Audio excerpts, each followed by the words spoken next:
I want you to try like a little experiment with me today. Okay, I'm game. So wherever you are right now, whether you're driving or, just walking around, take a second and imagine hearing the first 2 seconds of your absolute favorite television show. Oh, yeah, like the theme song. Right. Or think about the audio for like a massive famous commercial. You don't even need to be looking at a screen, right? Not at all. Because before a single word of dialogue is even spoken, before the title card even flashes on the screen, you know exactly what it is. You feel it instantly. Exactly. Your heart rate might actually change. You are instantly transported into that world. And that right there is the incredible, almost unfair power of sonic branding. It really is unfair, honestly. Yeah. Because it is entirely visceral. Yeah. Sound completely bypasses the logical, analytical parts of your brain. It just goes straight to the limbic system. Which is like the emotion center, right? Spot on. It's the emotional processing center. Right. So it acts as a biological anchor. I mean, visuals require interpretation. Your brain has to decode a logo. But sound demands an immediate reaction. And usually I feel like we think about that kind of psychological power as something strictly reserved for the massive streaming platforms. Oh, for sure. The big tech giants. Right, the companies that have multi-million-dollar marketing budgets and entire floors of executives. But today's deep dive is taking us in a completely different direction, which I am so excited about. It's a very cool pivot. It really is. We have a fascinating stack of sources in front of us today. We've got a core document titled The Power of a Signature Sound, and it is paired with 4 incredibly raw, emotional screenshot messages from everyday clients. And those messages are intense. They really are. So our mission today is to explore how solo creators, small business owners, and just everyday entrepreneurs are actually using a hybrid of artificial intelligence and clinical psychology to build these deeply memorable brands through custom theme songs. It's such a unique intersection of tools. It is. Okay, let's unpack this because I think this completely flips how we usually think about building a brand from the ground up. It really does require a massive paradigm shift. I mean, if you think about the standard entrepreneurial journey, where does like 99% of the energy go? It goes straight into the visuals. Straight into it. You spend, I don't know, weeks agonizing over a hex code for a color palette. Precisely. The source text points out this stark reality, which is that entrepreneurs will spend just countless hours obsessing over visual graphics. Oh, yeah. They debate the exact shade of navy blue for their logo. They tweak their website layout endlessly just to ensure the margins are perfect. And the fonts. People go crazy over fonts. Exactly. They workshop their slogans and their typography until they are utterly exhausted. But almost no one stops to think about how their brand actually sounds. Which is wild when you consider the biology you just mentioned. Right. Because we live in an audio-first world right now. I mean, between podcasts, social media clips, and, endless virtual meetings. We are constantly listening. Yes. And as I was reading through this document, a very specific image popped into my head to explain how this works in practice. Okay, let's hear it. Think about a baseball game. Okay. Think about a baseball player's walk-up music. Oh, I love that. That is a phenomenal context for this. Yeah. Let's break down why that works. Right. Because the batter is just stepping out of the dugout. They haven't swung a bat yet. They haven't proven anything in that inning. They haven't even stepped up to the plate. Exactly. But that heavy bass drops or, that classic rock guitar riff hits the stadium speakers, and instantly the crowd knows exactly who is walking out. The whole vibe shifts. The energy in the entire stadium shifts before the player even takes a practice swing. And the player gets this visible swagger, Their posture literally changes. It sets the tone entirely. It does. And reading this text, I just kept thinking, why shouldn't a business presentation have that exact same psychological leverage? Absolutely. Like, why shouldn't a podcast intro or a boring Tuesday morning webinar have that kind of walk-up music? If we connect this to the bigger picture, what we are really talking about is behavioral conditioning. Okay, expand on that. From a psychological standpoint, having a custom theme song is highly strategic. It is Pavlovian, essentially. Like ringing a bell. Exactly like ringing a bell. When people hear your signature music repeatedly across different platforms, you are effectively rewiring your audience's neural pathways. Wow. You are training them to connect that specific auditory trigger directly with your expertise, your message, and your unique value. It's the difference between a visual and an auditory identity. Right. I like to think of it this way. Your visual logo is your brand's face. It's how people recognize you in a crowded room. But your sonic branding, that is your brand's voice. Oh, that's a great way to put it. It's how you actually make them feel when you walk into that room. Because a face is static, you know? But a voice carries emotion and tone and authority. That distinction is so crucial. You are creating a memorable first impression before you even open your mouth to say, hello, thanks for joining my webinar. Yeah, before you even clear your throat. Exactly. And it establishes consistency, which is huge for brand building. Definitely. Because whether it's a YouTube video, a live keynote presentation, or the digital course, that audio ties everything together into one cohesive, recognizable ecosystem. They hear those first few notes and they just know. Right. They hear the first 3 notes, and their brain instantly says, oh, I know this person, and I trust them. Okay, the psychology is totally sound. I understand why it's effective. But, yeah, here is the massive elephant in the room that we need to address.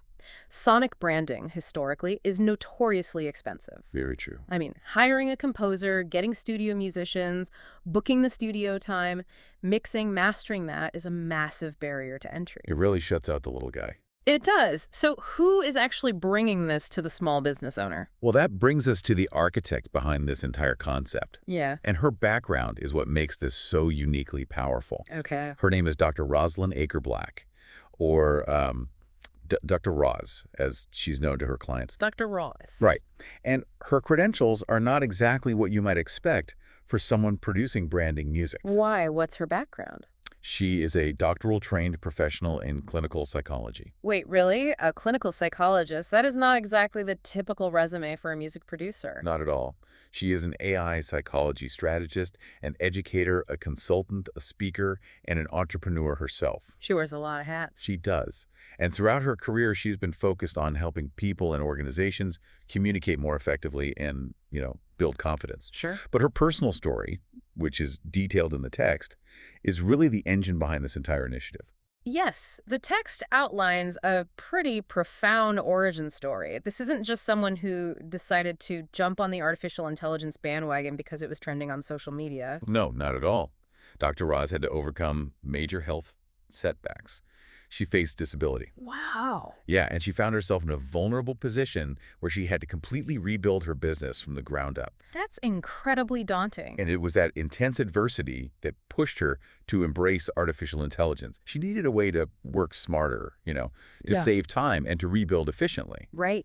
But the key here is that she absolutely refused to compromise on the authenticity of her brand. And this is exactly where I have to push back a little bit. Okay, let's hear it. I am struggling to reconcile those two things because when you say artificial intelligence, especially when we are talking about art or music, the immediate criticism is that AI is inherently cold. I hear that a lot. Right. It's an algorithm. It's generic. How does a clinical psychologist use a machine learning model to make something deeply personal? Doesn't it just end up sounding like that royalty-free, mind-numbing elevator music you hear while you're on hold with the cable company? That is the most important question to ask here. How do we bridge the gap between cold code and warm human emotion? Exactly. What the document makes very clear is that this process is not just logging into a generic app and typing, make a happy business song. So it's not just a basic prompt. No, the magic and the actual mechanism lies in her psychology background. She approaches this the way a clinician approaches a patient intake. Wait, so she is diagnosing the brand before she even touches the AI? Exactly. The AI is just the instrument. The psychology is the sheet music. Oh, I like that. Before any music is generated, she deeply analyzes the client's mission. She looks at their target audience, their unique personality traits, their brand voice, and their long-term goals. That is a lot of data. It is. And then she translates that rich human psychological data into specific musical parameters. Give me an example of how that translation actually works. Like, how do you turn a brand voice into an AI prompt? Let's say she has a client whose brand is all about trust, stability, and guiding people through trauma. Okay, like a therapist or a counselor? Right. She knows psychologically that this requires a slower beats per minute tempo. Oh. It requires major keys, perhaps acoustic instrumentation like a warm piano or a cello, to physically lower the listener's heart rate and induce a state of calm. That makes total sense. Right. Conversely, if her client is a high-energy motivational speaker trying to disrupt an industry, she maps that psychological profile to a high BPM, synthesized textures, and punchy brass sections to trigger an adrenaline response. Wow. She is engineering the AI's output through the strict lens of clinical psychology. She marries the innovation of the algorithm with the nuances of human behavior. Okay, that makes a lot more sense. She isn't letting the AI guess. She's giving it a highly specific, psychologically validated blueprint. Exactly. But I am a naturally skeptical person. I know you are. I really am. I want to know if this clinical translation actually resonates with humans on the receiving end. Like, does an AI-generated, psychologically prompted song actually make people feel something? Well, the proof is right here in our sources. It is. To answer that, we have to look at the other sources in our stack today, those 4 image files. And here's where it gets really interesting, because the reactions we are seeing in these client screenshots are wild. They're intensely visceral reactions. I'll be honest, when I first glanced at these sources, I saw all the exclamation points and emojis, and my cynical brain just thought it was standard internet hyperbole. I mean, they're just being polite. Yeah, just hype. But looking at it through the psychological lens you just explained changes the context entirely. Let's look at image 1. Okay, pull it up. This is a message from a client, and it says, quote, "I love it. I love it so much. Thank you. Thank you. I feel like you just get my brand. Thank you so much." The enthusiasm is off the charts. It really is. But the key phrase there is, "I feel like you just get my brand." That phrase is profound. Right. Because when you're an entrepreneur, your brand feels like an extension of your own identity. It is your sweat and tears. It's your baby. Exactly. To have someone and a piece of custom audio reflect that back to you so perfectly that you feel deeply understood, that is an incredible psychological validation. Yeah. It means the translation from clinical intake to musical output was flawless. And the vulnerability gets even deeper. Let's read image 2. Go for it. This is from Tracy Eileen BDS. She messages Dr. Roz and says, "First, you have me crying. They are so beautiful and innovative." Crying over a business asset. We really need to pause and analyze that. Right. I have never in my life wept over a PDF brochure or a new font selection. And then image 3 from Dr. Nima.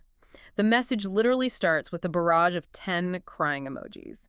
Just a wall of tears. A literal wall of tears. And then she writes, "Just came through. Tears OMG. Dr. Roz." And how does Dr. Roz reply? She simply replies, "Yay!" Like she knows exactly the emotional chords she just engineered. Because these are B2B, business-to-business marketing assets. Usually when a business owner gets a new logo design back, it's a highly analytical process. Very dry. Right. They look at it and say, can we make the icon bigger? Mhm. Or let's adjust the kerning on the text.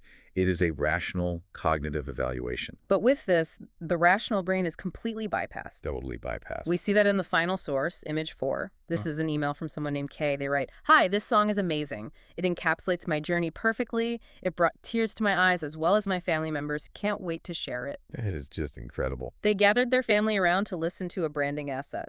Because music is fundamentally different from a visual graphic. Hmm. There's a key line in the source text that explains the underlying mechanism here perfectly. Music creates emotion, and emotion creates memory. Yes. The reason these clients are having such profound, tearful reactions is because this theme song is acting as a mirror. A mirror. Yes, it is an auditory reflection of the late nights, the struggles, the mission, and the massive risks they've taken to build their business.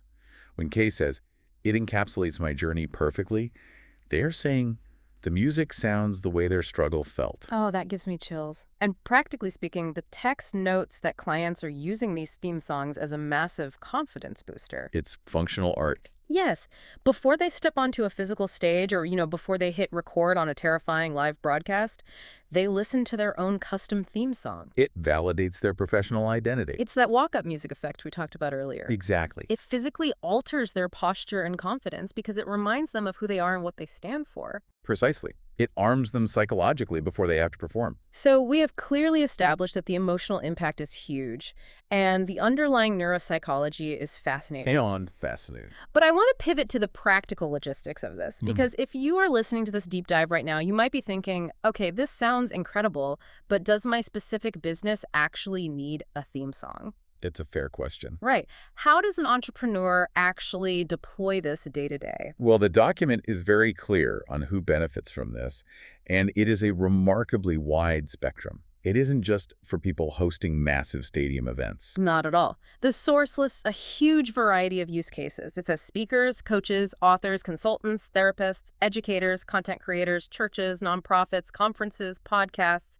YouTube creators, small businesses, and personal brands. That is basically everyone. It really is. But let's actually contrast a few of these so we can see how their sonic branding needs fundamentally differ. That's a great exercise. Let's take a therapist versus a YouTube content creator. Okay, polar opposites. Right.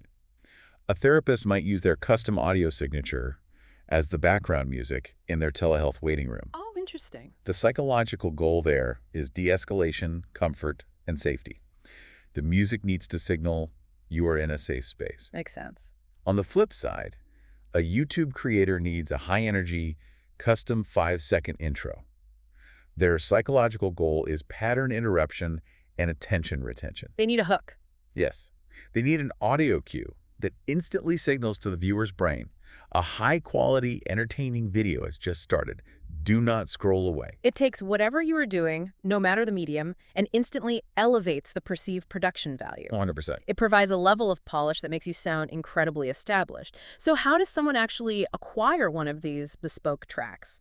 Because the source document details a very specific promotional strategy that Dr. Roz is currently running, and I think it's worth analyzing how she structured it. Yes, the document outlines a limited-time flash sale. And looking at it through a business lens, it's a brilliant strategy to lower the barrier to entry for this kind of behavioral conditioning tool. What are the exact details of the offer? First, we have the price point. The regular investment for this custom AI theme song package is $297. Okay.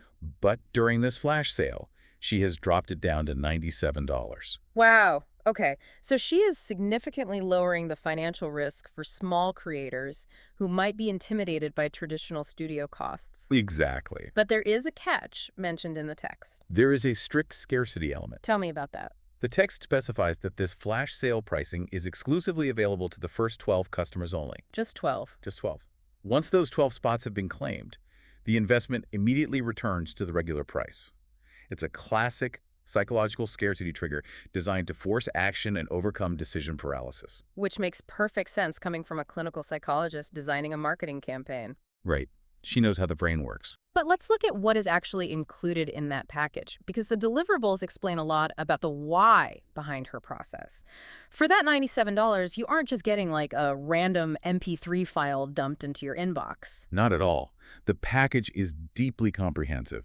It includes the custom AI-generated theme song, but it also includes Dr. Roz's personalized creative direction. And that's the crucial part. Yes, that crucial psychological mapping from your brand's mission to the AI's musical parameters. Yeah. And critically, it includes commercial use permission. We have to stop and highlight why that is so important. It is huge. From a legal and business psychology standpoint, commercial use permission provides absolute cognitive safety for the entrepreneur. Affidavit of safety, yes. Because if you just rip a trending pop song off the internet and use it on your YouTube channel or your podcast, you are operating in a state of anxiety. Oh, waiting for the other shoe to drop. Exactly. You will eventually get hit with copyright strikes. Your video will get demonetized or taken down, and you could face serious legal issues. It's a nightmare. It is.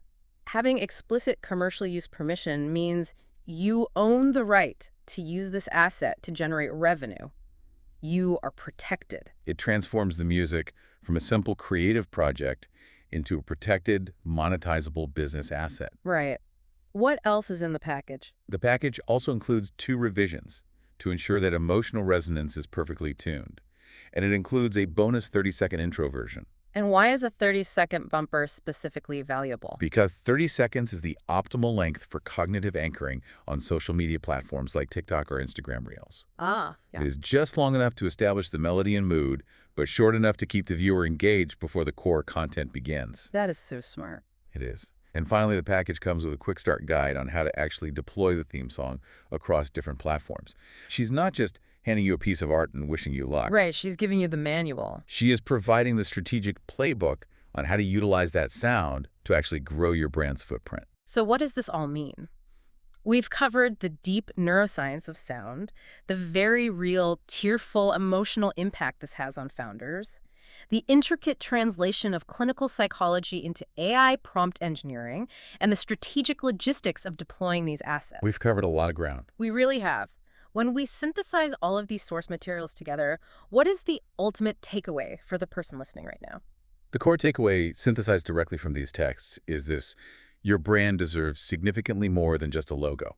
We spend an incredible amount of time obsessing over the visual elements, but your brand deserves a voice. Yeah. It deserves a visceral feeling. It deserves a sound. Yes. The ultimate goal here isn't just to have like a catchy tune stuck in someone's head for a few hours.